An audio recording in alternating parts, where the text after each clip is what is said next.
జై శ్రీమన్నారాయణ. చూడండి, చాలామంది గుర్రాలని ఇంట్లో పెట్టుకున్నట్టయితే, గుర్రం బొమ్మలు కానీ, గుర్రం ఫోటోలు కానీ ఏవైనా ఇలా పెట్టుకున్నట్టయితే కొంతమంది తెలిసి తెలియక చెప్తూ ఉంటారు, మీకు ఇంట్లో గుర్రం లాగా పరిగెడుతూ ఉంటే మీకు ఆస్తులు కూడా అలాగే పరిగెడతాయి అని చెప్పేసి చెప్తూ ఉంటారు. కానీ అన్నిటికీ సంభవించదండి అది.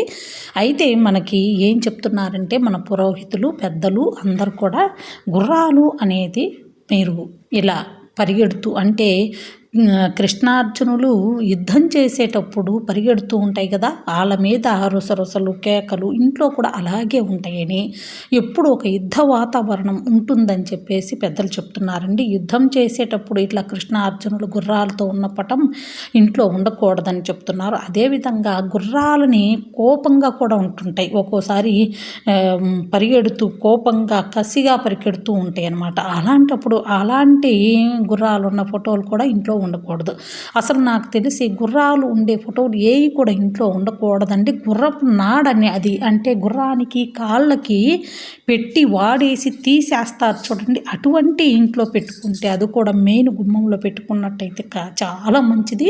మనకు అది మంచిదని పెద్దలు పురోహితులు అలా చెప్తూ ఉంటారు. కానీ గుర్రపు బొమ్మలు కానీ కొంతమంది ఏం చేస్తారంటే గుర్రం పెయింటింగ్స్ తెచ్చుకుంటారు, లేదంటే గుర్రం క్యాలెండర్లు కానీ ఏదో ఒక సీనరీలు కానీ అలాంటివి ఫొటోస్ కానీ కృష్ణార్జునుడు స్వామి ఉన్నారు కదా అని అలాంటివి కానీ తెచ్చుకుంటూ ఉంటారు. అవి ఏవి కూడా మంచిది కాదు. అసలు పక్కన పెట్టేసి అచ్చంగా కృష్ణుడు ఉండే ఫోటో కానీ అట్లాంటివి తెచ్చుకున్నా పర్లేదు, కానీ ఇలాంటి ఫోటో కృష్ణార్జునులు యుద్ధం చేసినట్టు అంటే ఇంట్లో కూడా యుద్ధ వాతావరణం అనేది ఉంటుందని పెద్దలు చెప్తారండి.